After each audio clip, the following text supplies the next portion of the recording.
All right. Obviously a short week, but made an adjustment with our schedule because of the holiday. It worked out quite well that we obviously can adjust our schedule a little bit to give us a little bit of extra time. We don't normally practice on Mondays, but we will tonight about 9 o'clock. We'll take our guys out tonight, have a little film session, and have a little bit of about an hour-long practice this afternoon. Tuesday will be pretty normal. Wednesday we'll bump up practice because we don't have classes, and give our guys a turkey dinner after practice on Wednesday. Majority of our guys might go home after that, but our 70-man travel roster will stay here Thursday. We'll get some practice here and then head over to LSU Thursday afternoon, and then return after the game on Friday. So from an injury standpoint, everybody handled it pretty well. I think Byron Jones will practice this evening, so shouldn't miss any time there. Will Hines handled everything pretty well. Tevin Mitchell returned back yesterday. His mom is doing better, but still in a Little Rock hospital, and prayers continue to go out with Tevin and his family. With that, very excited to play a trophy game. The first one of the year, first one for me here. It was kind of a staple in our last place where we played a couple trophy games every year, and it's kind of ironic that the way it worked out this year, that obviously with this being our last game and not having an opportunity to go to postseason play to play for the Golden Boot, the history since 1901 these teams have been playing. Gave our guys a little bit of history lesson. I'm going to try to give them a little bit more each day on what it means, and hopefully have a bigger impact on the game. Last night when I got in front of the team, basically said, hey, obviously very disappointed in not being able to win the game on Saturday, and did a lot of positive things, did enough things that prevented us from winning. We got 6 days together. We got 6 days that this room is going to be the exact same that it is right now. After that, the seniors will leave us. You never know what happens within a year, so let's embrace these 6 days, have fun with it, try to make the most of a very difficult situation, and be something that you can remember for a lifetime. So with that, open it up for some questions. I know you're a pretty competitive guy and never been in this situation before as a head coach, but at this point, are you just kind of taking names and of people who are doubting you now as far as looking toward the future? You mean like? Yeah, just like a little checklist. Show him later. No, the world is everybody's like that.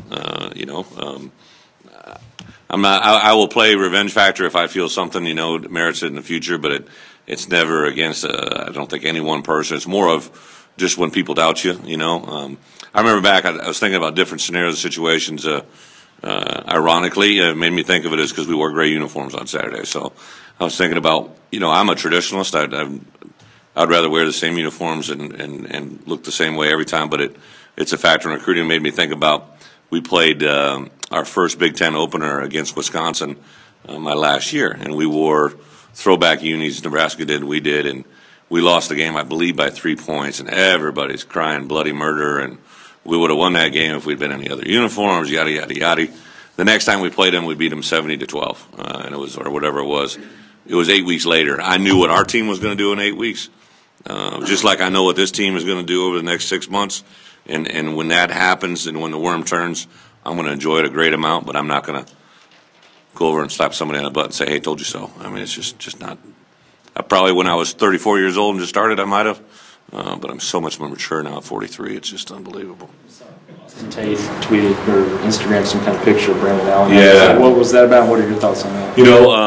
I was made aware of it Saturday night. I was just kind of sitting on my couch watching some games, and that came across to me. And unfortunately, BA, when you're the quarterback of the SEC football team, if you're an Arkansas quarterback and you're not having success, you're going to get it's just the age-old saying that as a quarterback, you probably get way too much praise when you have success, and you get way too much blame when we have failures. And the first thing I did is reach out to Brandon because I know what he's like.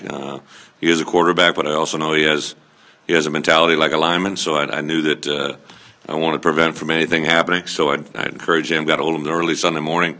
He assured me he wasn't going to take any retaliation, and kind of emphasize the same thing to our kids. Well, the UAPD can probably work on that. Obviously, we got some things to work on in front of us right now, but unfortunately, aside to college football that is a little bit ugly at times, I guess it was probably if you give a description, it's probably going to be a college kid that had a couple encouragement drinks during the course of the day and thought it'd be a good idea to stop and get a couple eggs. But again, when that day comes, hopefully that person will feel that much more remorse. What's your take on LSU? They obviously handled A&M pretty well. I think two things. First, they up front, offensively and defensively, they're big, they're thick, they can run to the ball very, very well. They got skill outside on the perimeter. I think offensively, their quarterback is a very good player who was obviously a heavily recruited kid, went through some trials and tribulations, and has taken advantage of the opportunities he's been given.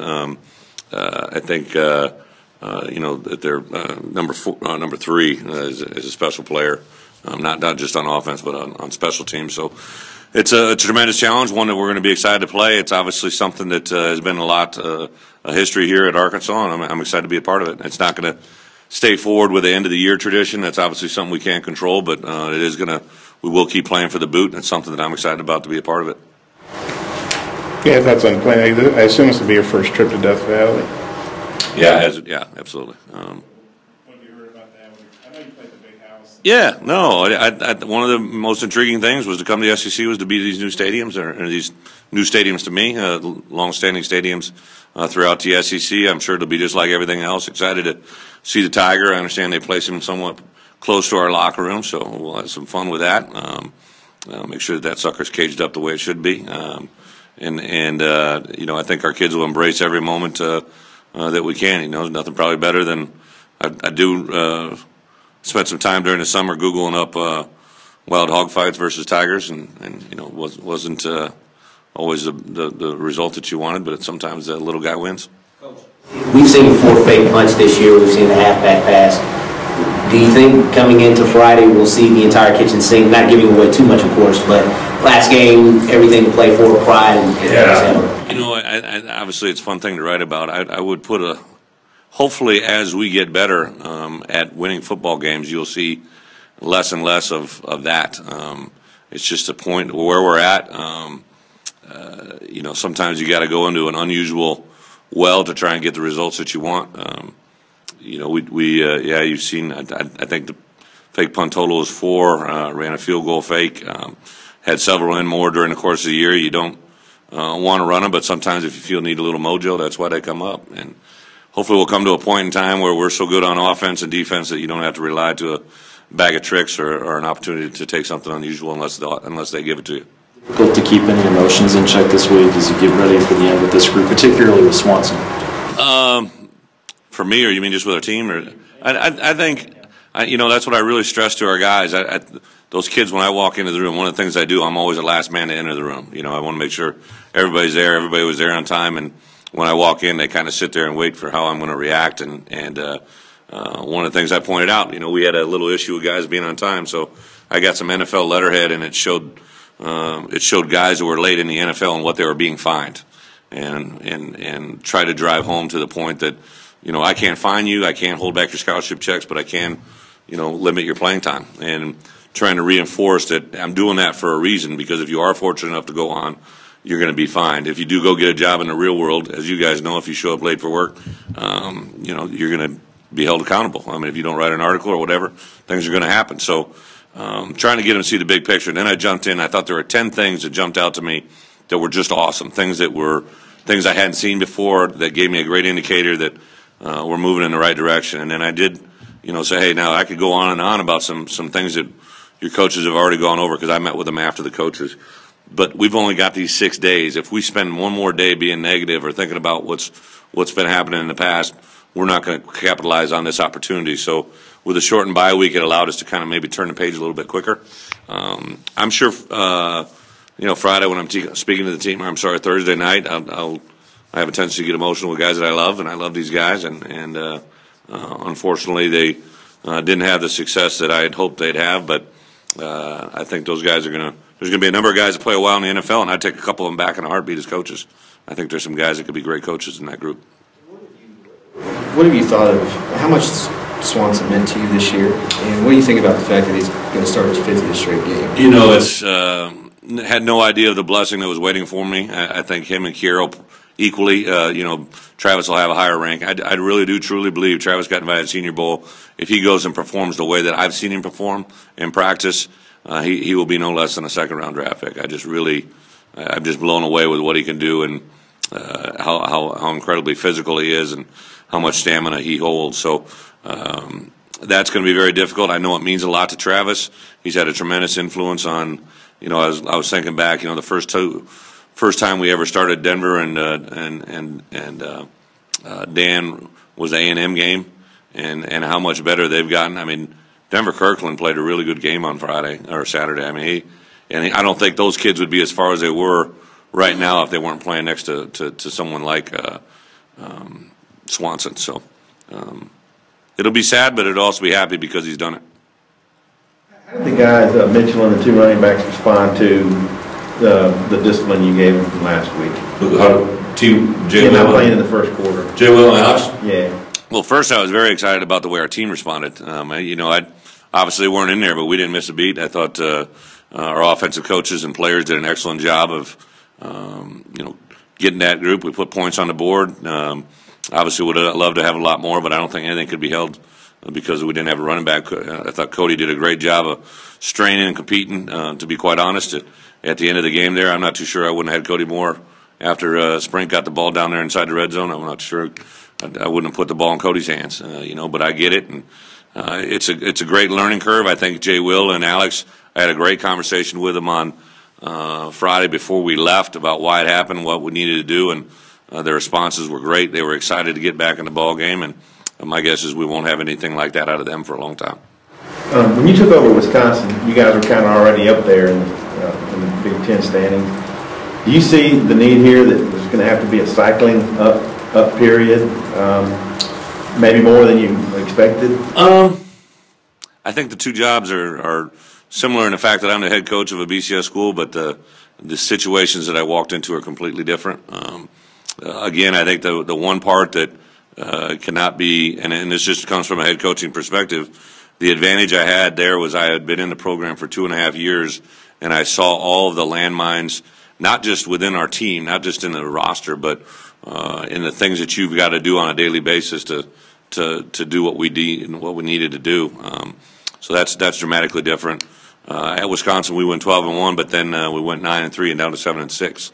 I see us more in that year there where I really had to make some. I threw 2 kids off the team 2 weeks out prior to our first game that I couldn't tolerate in our program, and I had some of that same stuff here that I had to deal with and make sure we cleaned up. So there was a part there that I kind of had to stop doing what Coach Alvarez had done and start doing what I believed in, and that involved a lot of recruiting. That involved a lot in the type of kid, a lot of player discipline, a lot of things about how you handled situations immediately with drug testing and things away from the game of football that I had to put my stamp on. And then I remember distinctly that first year after that 7-6 season, we didn't win a championship, but I told that group of seniors, you laid the foundation of something special, and the next 3 years were championships. When you look at the SEC West and what you're competing against, you've seen them all but one now. A lot of them are operating at a pretty high level right now. Does it look like a daunting task? No. There's one game this year that I felt we were manhandled in a way that it's going to take a while to get the type of personnel to match up one-on-one there for 4 quarters. But other than that, I'm excited to have my guys for another 6-9 months of development to go into a season again and see where we're at. I'm a big believer. Just like that game I mentioned earlier, we lost to Nebraska by 3 points. 8 weeks later, we beat them in a lopsided game, and because I know where our kids can go. So it's the great news about getting through on Friday is next Tuesday we'll start a program that will give us a foundation of the guys that are back. We'll start back in January. We got an 8-week program laid out that'll take us into the first week of spring ball, and we'll be like little kids in a candy store, just excited to get out there. You talked about how that room will be the same for the next 6 days. What about with the assistant coaches? What will the evaluation process? When will that start after the season? That's a great question. Normally, I've reserved because I've never been in a bowl game. So during the way the recruiting calendar works out this year is right after the season is done, we'll have we'll have 3 weeks, 2 weeks of live recruiting and then a dead week we'll have an opportunity to evaluate the season. I'm going to give my coaches then I'm going to give them 8 days during the holidays where they get to spend a little bit of time with their families, and when we come back, I'm going to have them fill out a packet. We'll allow them to evaluate, not just themselves, but anything in the program they want to comment on, and then I usually use that as a way to have an evaluation with them. I thought our guys grew. I thought our staff overall did a really nice job of adapting to players' strengths and weaknesses. Some things I think we can do better. We'll bring that up, but I hope we don't have any staff changes because I really like this group that we're at, and I really like what they bring to the table. Les Miles, he's known for saying kind of some off-the-wall, colorful things. Do you know him at all? Just kind of what do you make of Les? Because he's like all over YouTube with different things he says. I admire him because he's, obviously he kind of like me, cut his roots in the Big Ten. Was a Michigan guy and progressed through the coaching ranks and made the most of his opportunities. And what he's done at LSU has been very, very good. I think the first time I ever met him, we were in Orlando, and he was playing, I believe, in the Capital One Bowl. I don't know who they were playing. And we were at the same event and had a 5-minute conversation with him. I'm sure he doesn't remember it, but he speaks what I love about Les and what I know about Coach Miles is he's the same guy every day. It's the guy that's one way one day, and the next day he's somebody different. I can't handle that, but he seems to be the same guy every day, no matter what it is, no matter where he's at, no matter what he's doing. Offense has a really nice third down conversion percentage. What have you seen for that unit? I think they got good players. That helps always. I think they have a quarterback that can make great decisions. Sometimes when things would break down, there's a lot of plays. I'll give obviously their offensive coaches and all of that a great amount of credit for it. But there's a lot of times too where some things break down and they just make some plays happen. So I think that's a true indicator of a very, very good offense is when the answer that you may have coached or provided isn't there and they're still able to have success. That's truly a mark of a really good offense. Kind of off the subject, but the uniform choices, do you let the seniors work on that? Do you pick those? How does that work out?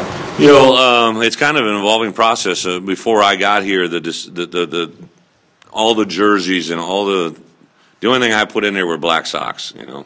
Shoot me now. But the part that I became, soon after I was hired, I can't remember, was Jeff said, "Hey, we signed a contract with," because I was getting the question. I said, "What's my response here? What do I need to know? What do we need to do?" And what was neat for me is one of the guys that I played with at the University of Iowa is now one of the highest ranking guys with Nike, and he reached out to me right away because we played kind of the anti-Nike when I was at Wisconsin, the Rose Bowl. We played Oregon one year, I'd met Phil Knight, and he's kind of always giving me a little bit of grief. We're going to make you a Nike guy yet, da-da-da-da-da. So one of the weirdest change of events is when this came, they reached out to me right away and said, hey, so I was out recruiting Mike Tavares, actually, and they wanted to visit. So I went to Nike headquarters, had a chance to sit down with them. They showed me the idea of giving us a new opportunity to be part of a gig school, which is a big thing with Nike. Oregon obviously has been gigged. Florida's been gigged. I didn't have any desire to be organized, as they put it. But we are going to have new uniforms next year that we did have some input on, and more of the traditional look, going back to some things that were similar to things during Darren McFadden's time, and some just because I remember seeing that jersey and all that it is. I do, believe me, the whole gray thing, gray helmet, gray shoes, it kind of like makes me kind of take a deep breath. But the impact that it had when I showed our guys on last Thursday, I had our player meeting that we always have on Thursday nights before, which is my 70-man travel roster. And I had our 4 captains walk in unannounced in those uniforms. And holy heavens, it was like everybody just won lotto. I mean, it was off the charts and kind of a steady crescendo. They wore the gray helmets on Friday. Everybody got them. And I can't believe it stayed. The only thing that makes me feel like I'm getting a little bit of power with our guys is everybody stayed shut up. I didn't see one thing on Twitter. I didn't see one thing leak out until we came out on game day. And it had a huge effect on that locker room. And that makes me understand that it's a huge, huge deal in recruiting. I know no one wants to hear that, especially the 55-year-old fan that's had season tickets since he was 8. I get it, but if it helps us get one more recruit that might give us 2 more wins, you're going to see some gray. I hate to tell you. Well, just follow up to that. Did you hear response from recruits? Huge, absolutely. Obviously, you guys somebody talked to recruits. It'd probably be a great question. What'd you think of the uniforms? I talked to 2 on Saturday. A couple of them had hit me up on my Twitter account. Love the unis, coach. I talked to a couple kids on Sunday night. Last night during recruiting as well that made notice of it. So it won't be commonplace, but it will be one game a year. That might have to wear sunglasses or something if it bothers you that much. As far as recruiting, are you thinking much about junior college guys this year, or do you feel you're go back mainly just a freshman? I think that especially in the situation we're at here in Arkansas, you can't turn a blind eye. If there's a junior college kid that can help you in short fashion, I do believe this. So I look at our junior college kids last year that we signed. Before we didn't place any of them. I didn't know any of them before we started recruiting them. So other than TQ, he would, was committed to us at Wisconsin and was a junior college. I only signed 1 junior college player during my time in Wisconsin, and TQ was a second. I look at the kids we signed and how much did they affect our program this year. Obviously, A.J. Derby was a non-recruited junior college player, so he's a little bit different. But Martrell Spate gave us some valuable time. Unfortunately, got injured. I would recruit Martrell Spate all over again. Mike Taveras gave us a few reps, and that's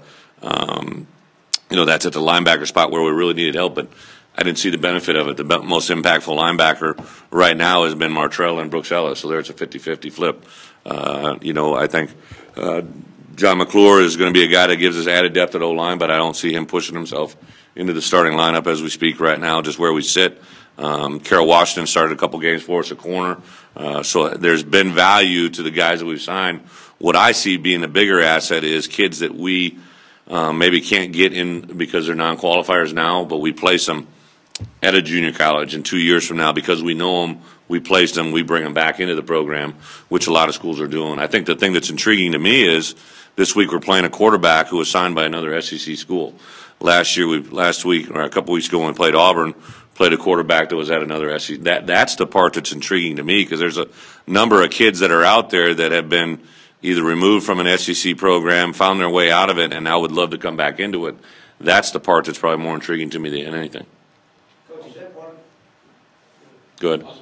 Carol Small, just the position he plays, you see an NFL future for him? I absolutely do. I've had a number of NFL scouts, they know that I've had a long history of good fullbacks, put 2 or 3 fullbacks in the NFL at my last job, and they asked me, where does he compare? And I think he's on par with every one of those guys. Had a kid get drafted in the 4th who was a little bit bigger, but not anything more, as far as contact.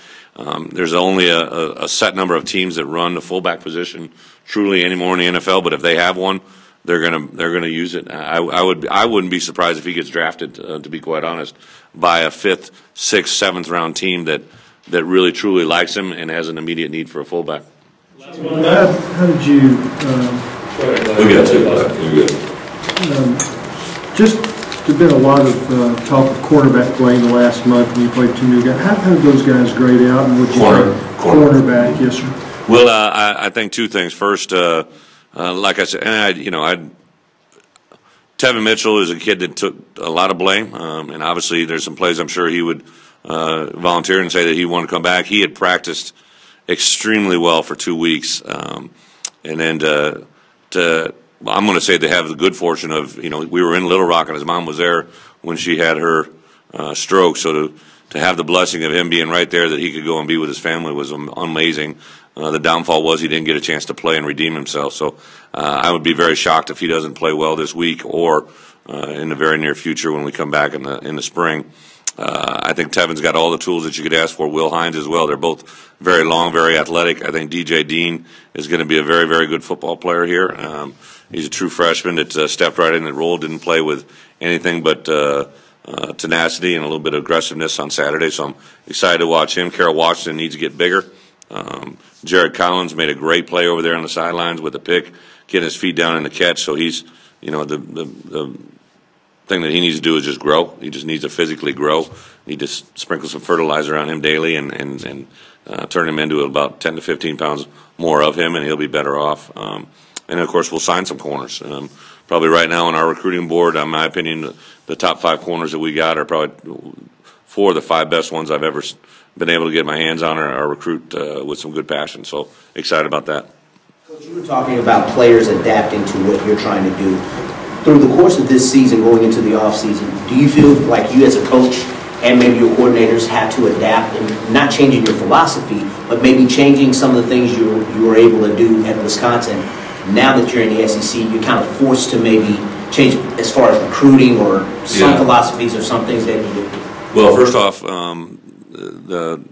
I get the draw and the comparison that because I was at Wisconsin. We are doing some things very, very similar to what we did in certain parts of our program, but offensively and defensively really not even close to some of the stuff that we had done there, especially on the offense side of the ball. I mean, you're going to see 2 backs, but it's different protections, it's different verbiage, it's different terminology. So that's just that's probably a little bit more outstretched than reality. Defensively, we definitely have to play to our players' strengths. I think we have adapted a little bit of that during the course of the year. I think as coaches, you adapt daily. We adapted. I adapted, my first day on the job, and it's a constant evolution. Now, what you have to do is you can't lose sight of what you believe in. I'm not gonna lessen my policy on class attendance. I'm not gonna lessen my policy on being on time. I'm not gonna lessen my policy on substance abuse. I'm not gonna lessen my policy on being proactive and not being penalized. I'm gonna believe in an offensive philosophy that moves the football, gets us in the red zone, and scores touchdowns. If that means that we gotta adapt, a little bit of personnel or speed of the huddle and all that stuff. That's definitely things to look at and how our guys handle it best. But I think good coaches always play to their players' strengths and minimize their weaknesses, and that's our goal all the time.